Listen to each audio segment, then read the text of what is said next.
오늘 우리에게 주시는 하나님의 말씀은 요한복음 15장 1절부터 8절까지의 말씀입니다. 요한복음 15장 1절로 8절까지의 말씀, 신약성경 174페이지에 있습니다.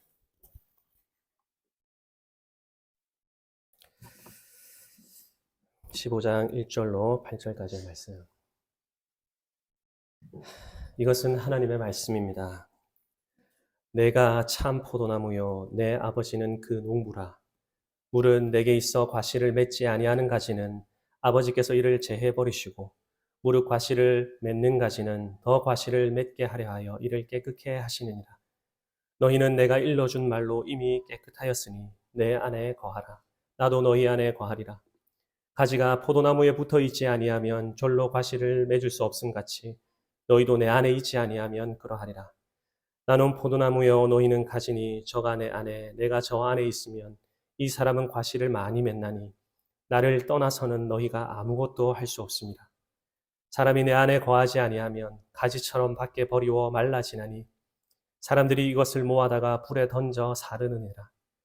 너희가 내 안에 거하고 내 말이 너희 안에 거하면 무엇이든지 원하는 대로 구하라. 그리하면 이루리라. 너희가 과실을 많이 맺으면 내 아버지께서 영광을 받으실 것이요 너희가 내 제자가 되리라. 아멘. 오늘은 나를 떠나서는 너희가 아무것도 할 수 없습니다 라는 제목으로 하나님 말씀을 선포하도록 하겠습니다. 오늘 우리가 함께 읽은 이 본문의 말씀을 보면은 나무가 한 그루 나옵니다. 어떤 나무입니까? 네, 포도나무입니다. 그런데 이 포도나무가 예수님이라 그렇게 말을 하고 있습니다. 1절에 보시면은 내가 참 포도나무요 그랬습니다. 이 나무를 가꾸고 키우는 농부도 나옵니다. 이 농부가 누구입니까? 1절 하반절에 보시면 내 아버지는 그 농부라 그랬습니다. 그렇다면 이 포도나무에 붙어있는 가지는 누구입니까? 5절에 보니까 너희는 가지니 그렇게 말을 하고 있습니다. 포도나무는 예수님, 농부는 하나님 아버지, 가지는 우리라고 말하고 있습니다.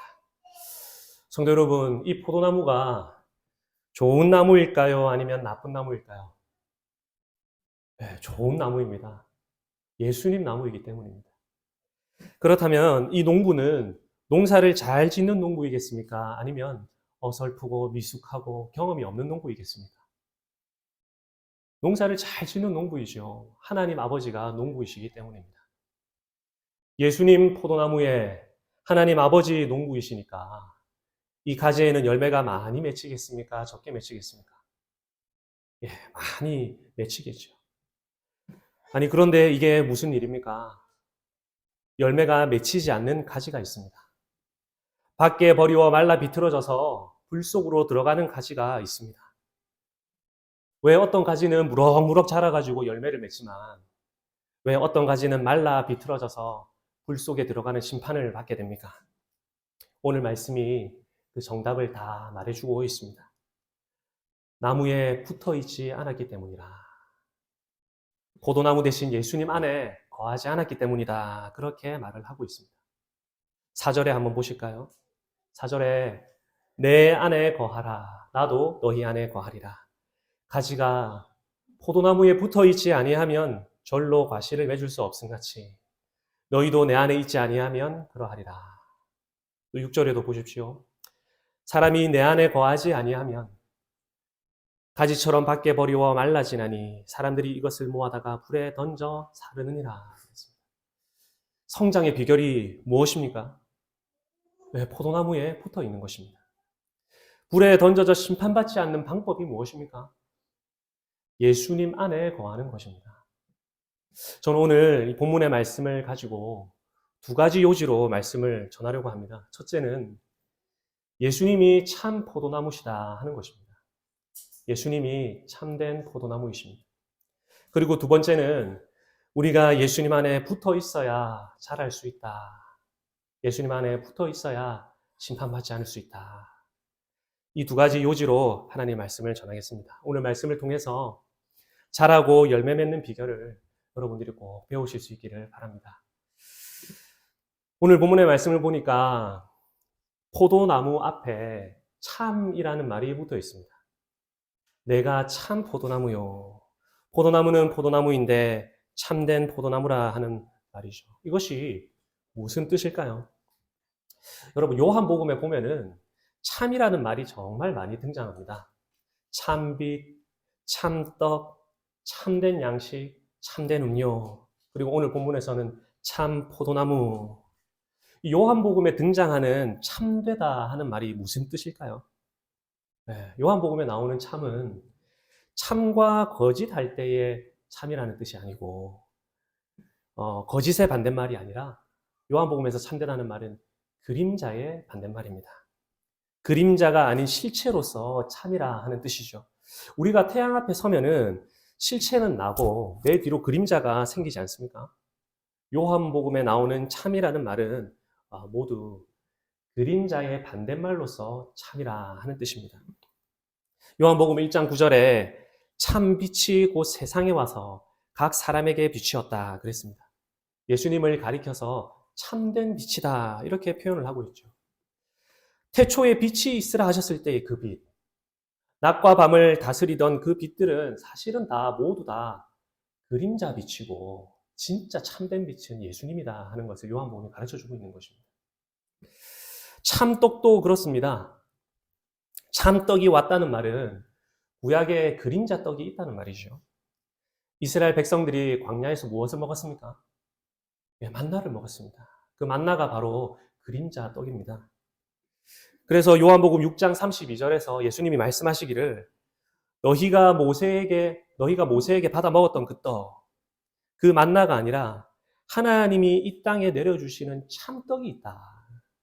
그리고는 말씀하시기를 내가 곧 생명의 떡이다. 이렇게 말씀을 하시죠. 오늘 포도나무 비유에서 예수님이 자신을 가리켜서 내가 참 포도나무요 이렇게 말씀을 하고 계십니다. 이 말도 구약에 그림자 포도나무가 있다는 말이 되겠죠.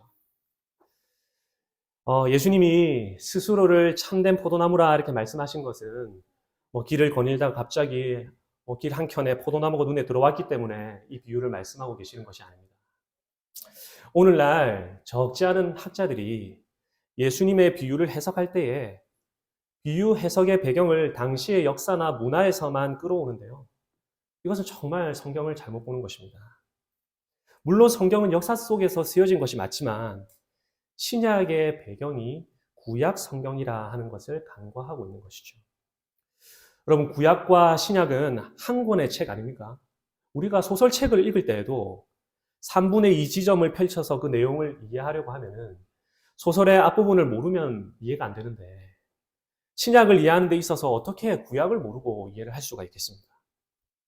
신약의 배경이 구약 성경이다 하는 이 사실을 간과하게 되면은 신약 성경을 볼 때 그저 좁은 본문에만 매여가지고 앞선 구약과는 동떨어진 아주 협소하고 좁은 해석만 할 위험이 있는 것이죠. 우리 신앙 고백은 성경이 통일된 한 권의 책이다 이렇게 고백을 하고 성경의 이 부분이 잘 해석이 안 되면은 성경의 다른 부분의 도움을 받아서 해석을 해야 된다 그렇게 고백을 합니다. 이 말은 성경이 통일되어 있다는 사실을 전제하고 있기 때문입니다. 한 권의 책이라 하는 말이죠. 그러니 우리 신앙 고백에 충실한 성경 해석이라 한다면은 구약과 함께 신약을 보고 신약과 함께 구약을 보고 하는 것입니다.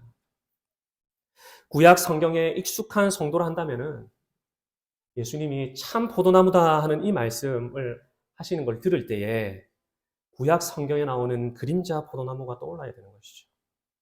성경은 아주 의도적으로 사람을 식물이나 동물에 빗대어서 표현하곤 하는데요.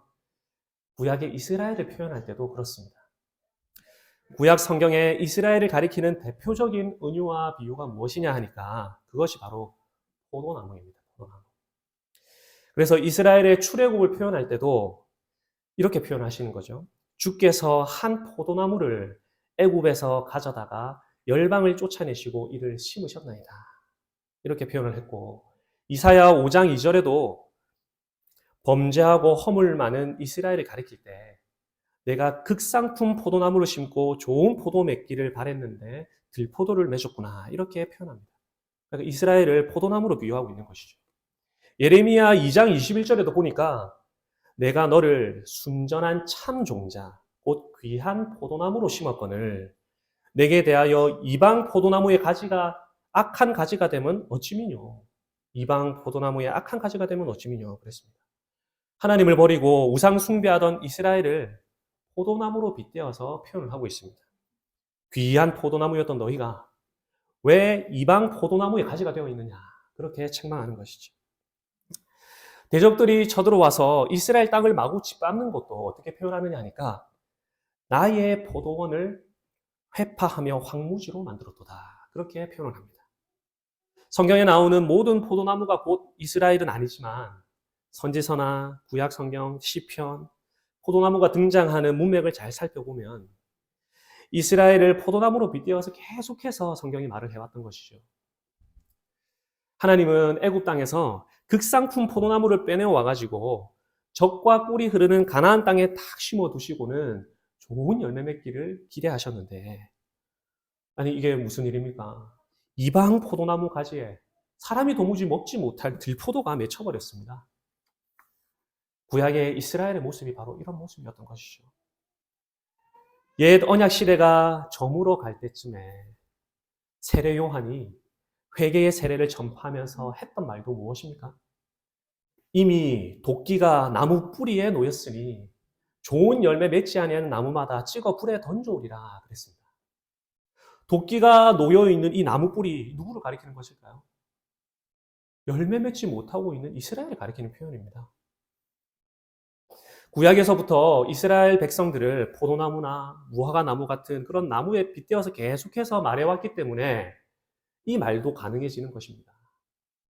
하루는 예수님께서 열매 없는 무화과 나무를 보시고는 저주하셨던 일도 있으셨죠. 여러분 읽어보신 일이 있습니까?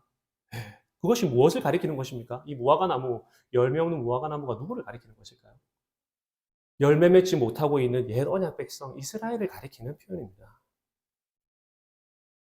요한은 참빛, 참떡, 참된 실체에 대해서 계속해서 말하다가 요한복음 15장에 딱 와가지고는 예수님이 참된 포도나무다 이렇게 기록을 했습니다.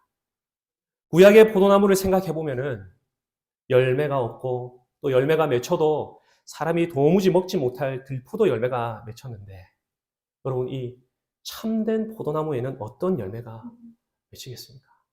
좋은 열매가 맺히겠습니까? 나쁜 열매가 맺히겠습니까? 좋은 열매가 맺히겠죠. 열매가 또 많이 맺히겠죠. 당연히 맺힙니다. 반드시 열매가 맺힐 것입니다. 맺혀도 아주 극상품 포도나무가 맺히겠죠. 포도 열매가 맺히겠죠. 왜냐하니까 이분이 참된 포도나무이시기 때문이고 이분은 또한 하나님이시기 때문입니다. 우리가 성장하려면, 우리가 자라나려면, 우리가 열매를 많이 맺으려면은 누구에게 붙어 있어야 되겠습니까? 참 포도나무 대신 이분밖에 없는 것이죠.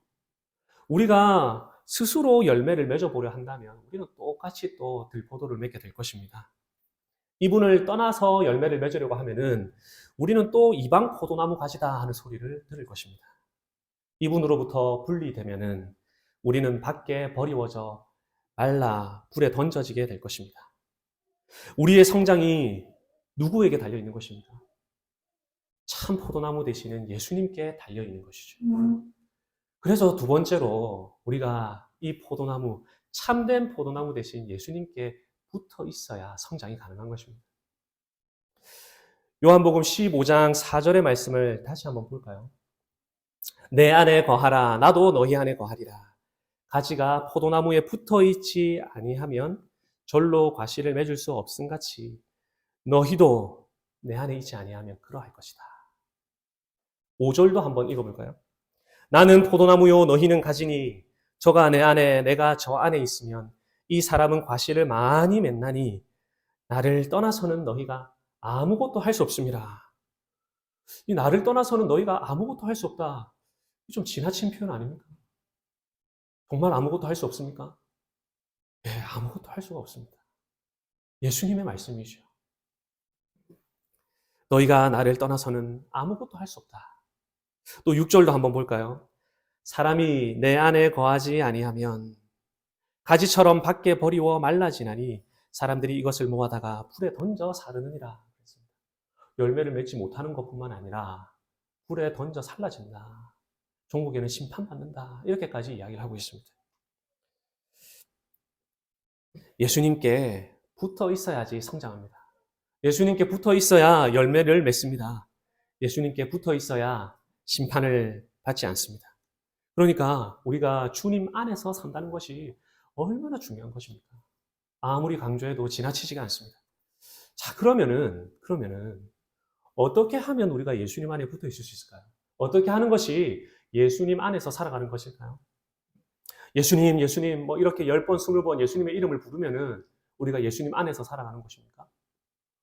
또 제가 보니까 주기도문 1000번 외우기 운동 이런 거 하시는 분이 있던데요. 막 의미도 없이 그냥 주기도문 1000번 계속 외우면은 우리가 예수님 안에서 살아가는 것입니까? 예수님 안에 거한다는 것이 무엇이죠? 요한복음 15장 3절에 보면은 너희는 내가 일러준 말로 이미 깨끗하였으니 4절에 내 안에 거하라 나도 너희 안에 거하리라 그렇게 말하고 있습니다. 다시 한번 제가 천천히 읽어보겠습니다. 한번 봅시다. 다 같이 15장 3절에 보면 너희는 내가 일러준 말로 이미 깨끗하였으니 내 안에 거하라 나도 너희 안에 거하리라. 예수님 안에 거한다는 말을 이해할 때에 고려해야 될 중요한 요소가 바로 내 말, 예수님이 일러주신 말씀입니다. 그렇지요? 15장 3절과 4절을 읽어보면 그렇습니다. 예수님이 일러주신 말씀이 우리가 그분 안에 거하는 아주 중요한 요소라 이 말이죠. 그래서 요한복음 15장 7절에도 보십시오. 너희가 내 안에 거하고 내 말이 너희 안에 거하면 무엇이든지 원하는 대로 구하라. 그리하면 이루리라. 그렇죠. 예수님의 말씀이 예수님 안에 거하는 것에 있어서 중요한 요소입니다. 우리가 인격적으로 예수님을 만났다 이런 말을 종종 하는데요. 그 말도 다른 말로 바꾸어서 하면은 말씀이 우리 마음에 찾아온 것이죠. 말씀이 예수님이시기 때문에. 예수님 안에 거한다는 것은 말씀 안에 거하는 것이고 말씀 안에서 살아가는 것입니다. 이제 얼마 뒤면 예수님은 제자들을 떠나서 승천하시게 됩니다. 제자들은 어떻게 예수님의 말씀을 듣고 또 그 안에서 살아갈 수가 있습니까? 예수님이 떠나버리시면 더 이상 그 말씀을 듣지 못하는 거 아닙니까? 그런데 예수님은 이제 새로운 방식으로 제자들과 말씀을 통한 교제와 교통을 이루어 가시죠. 보혜사, 곧 아버지께서 내 이름으로 보내실 성령, 그가 너희에게 모든 것을 가르치시고 내가 너희에게 말한 모든 것을 생각나게 해줄 것이다. 그렇게 말했습니다. 성령을 보내주심으로 제자들에게 일러주신 말씀을 생각나게 하십니다. 우리가 주님 안에 거하는 것, 참 포도나무이신 예수님께 접붙여지는 것도 말씀으로 가능한 일입니다. 말씀 안에서 살아가고, 말씀으로 살아가고, 말씀에 따라 살아가는 그것이 바로 그분 안에서 살아가는 거다. 이것이죠. 그런데 제가 여기서 한 가지 더 말씀을 드리고 싶습니다. 예수님 안에서 산다는 또 한 가지 중요한 것이 무엇냐? 그게 바로 교회 안에서 살아가는 것입니다. 여러분, 교회가 예수님의 몸이라 그랬습니다. 나를 떠나서는 너희가 아무것도 할 수 없다 이 말을 교회를 제쳐두고 생각할 수가 없는 것이죠. 교회 안에 하나님의 말씀이 있고요. 교회 안에 예배가 있고 예배 안에 그분의 말씀이 있습니다. 우리가 예수님 안에서 산다 하는 이 말을 막연하게 생각해서는 절대 안 되는 것이죠. 교회 안에 말씀이 있고 교회 안에 예수님의 몸이 성찬이 있고 교회 안에 그분의 몸이 성도가 있습니다. 교회도 그분의 몸이고 성찬의 떡도 그분의 몸이고 성도도 그분의 몸이고 지체입니다. 성찬을 제정하실 때에 받아 먹으라 이것은 너희를 위하는 내 몸이라 그러셨죠. 성도들을 가리켜서도 너희는 그리스도의 몸이요 지체의 각 부분이라 그러셨습니다. 교회 안에 예배가 있고 예배 안에 말씀이 있고 그분의 몸이 있고 교회가 또한 그분의 몸입니다. 그러니까 예수님 안에서 살아가는 것은 말씀 안에서 사는 것이고 또한 교회 안에서 살아가는 것이죠. 여러분, 교회를 지나치게 강조하는 것도 문제이지만 교회를 무시하는 것은 더 큰 문제입니다. 로마 교회가 교회를 지나치게 강조해가지고 교회 주의에 빠져버렸다면은 현대에 계신 교회들은 개인 구원에만 너무 치중한 나머지 교회를 무시하는 경향이 많습니다. 그래서 큐티도 모두 다 개인적인 적용이고 설교를 들을 때에도 주로 개인적인 적용을 하는 것이죠. 교회적인 적용, 교회를 세우는 교회론적인 설교가 목사들에게도 아주 약합니다. 저는 이것이 현대 개신교회의 문제점 중에 하나이고 어서 속히 개선되어야 되는 문제점이라 생각을 합니다. 교회와 성도와 성찬의 떡이 그분의 몸이라 그랬다면은 너희가 나를 떠나서는 아무것도 할 수 없다는 이 말을 어떻게 교회랑 상관없이 이해하거나 적용할 수가 있겠습니까? 말씀 안에서 사는 것, 교회 안에서 사는 것이 곧 그리스도 안에서 사는 것이라 이렇게 말해볼 수가 있습니다. 사랑하는 성도 여러분, 가지가 왜 나무에서 떨어지는지 아십니까? 스스로 열매 맺어 보려고 하기 때문입니다. 가지가 포도나무에 붙어 있지 않으면 절로 과실을 맺을 수 없음 같이 너희도 내 안에 있지 아니하면 그러하리라. 분명하게 이렇게 말하고 있는데 많은 경우에 있어가지고 가지들이 어떻게 생각하느냐 하니까 나는 스스로 열매를 맺을 수 있다. 이렇게 착각을 합니다. 그래서 나름대로 애를 많이 씁니다. 스스로 나무에 물을 주려고 하고 거름을 줍니다. 마치 자기가 농부가 된 것처럼 스스로 가지치기도 합니다. 다른 가지를 보면서 야, 저 가지는 내가 좀 잘라내야 되겠다. 저 가지들은 좀 문제가 많다 하면서 좋은 가지, 나쁜 가지 판단하죠. 스스로 농부의 일을 하려고 하니까 나무에서 풀이 될 수밖에 없겠죠. 교회의 선생의 역할을 하는 자들이 나는 개신교회를 오늘부로 떠난다. 이런 말을 하는 사람이 요즘에 종종 있던데요. 저는 그들이야말로 나무에서 분리되는 자들이라 이렇게 생각을 합니다. 열매를 많이 맺겠다는 좋은 의도로 우리가 여러 가지 일을 할 수 있습니다. 하지만 나를 떠나서는 너희가 스스로 열매를 맺을 수 없다는 이 말씀을 모르게 되면은 우리는 밖에 버리워져 불쏘시개로 그냥 사용되는 것이죠. 농부가 해야 될 일은 농부에게 맡겨드리고 우리가 해야 될 일은 우리가 하는 것입니다. 그것이 뭐냐? 예수님께 붙어 있는 것이죠. 교부 키프리안이 교회를 어머니로 섬기지 못하는 사람은 하나님을 아버지로 섬길 수가 없다. 이런 말을 했습니다. 칼빈은 이 말을 좀 긍정적으로 바꾸어가지고 하나님이 아버지가 되는 사람에게는 교회가 어머니가 되어야 된다. 그렇게 말을 했습니다. 교회가 신자의 어머니라 하는 말은 바울이 갈라디아서에서 했던 말입니다. 성경이 그 내용을 그대로 가져온 것이죠. 요한복음 15장 1절에 내 아버지는 농부라 그러셨는데 여러분 우리가 농부 대신 아버지를 모신다면 어머니 된 교회 안에서 예수님 안에서 살아가야 되지 않겠습니까? 그래야지 열매가 주렁주렁 맺히는 것이죠. 제가 이렇게 쭉 살펴보면은 교회 안에 잘 거하시는 분들이 성장을 합니다. 교회에서 베풀어지는 말씀의 꼴을 잘 받아먹는 분들이 열매를 맺습니다. 스스로 해보겠다. 여러분 그거 잘 되던가요? 우리가 스스로 잘 할 수 있으면은 왜 목자 예수님이 양떼를 찾으러 이 땅에 오십니까? 우리가 스스로 열매를 잘 맺을 수 있으면 왜 예수님이 교회에다가 양떼를 돌볼 목사를 선물로 주십니까? 그럴 필요가 없죠. 그분의 몸인 교회를 통해서 가지들을 참 포도나무 대신 예수님께 접붙이려고 그 일을 하시는 것입니다. 교회의 손을 통하여 주시는 영적 양식을 멸시하는 사람이 모두 굶주려 멸망하는 것은 당연하다. 칼빈 선생의 말입니다. 나는 주님이 없으면 안 됩니다. 주님 바깥에서는 살 수 없습니다. 겸손하게 고백하면서 주님 앞으로 나오고 주님이 나를 위해 두신 교회 안에서 성장하는 것이 열매 맺는 비결입니다. 너희가 과실을 많이 맺으면 내 아버지께서 영광을 받으실 것이요 너희가 내 제자가 되리라 그러셨죠. 우리가 예수님께 잘 붙어 있게 되면은 우리는 궁극적으로 예수님과 똑같은 열매를 맺게 됩니다. 예수님이 포도나무시고 우리가 포도나무에 잘 붙어 있는 가지라 한다면 예수님과 똑같은 열매를 맺게 되는 것이죠. 그것이 바로 사랑의 열매입니다. 사랑하는 자는 율법을 다 이루었느니라 그러셨습니다. 예수님이 사랑으로 율법을 다 이루셨지요. 율법의 요약이 하나님 사랑, 이웃 사랑 아닙니까? 우리가 예수님께 잘 붙어 있으면 하나님 사랑, 이웃 사랑하는 이런 모습으로 변하게 되는 것이죠. 믿음, 소망, 사랑 이 세 가지는 항상 있을 것인데 그 중에 제일은 사랑이라 그랬습니다. 열매로 그 사람을 안다 그랬는데 우리가 성장 잘하고 있는가? 우리가 하나님과 형제를 사랑하고 있는가를 보면 알 수 있습니다. 오늘 이 말씀 안에서 여러분들이 삶을 살아가게 되시기를 간절히 바랍니다. 그리고 또 우리가 이후에 성찬을 통해 가지고 그분 안에서 거하게 되시기를 바랍니다. 또한 주님의 몸인 이 교회에 붙어서 모든 좋은 자양분들을 다 빨아당기시기를 바랍니다.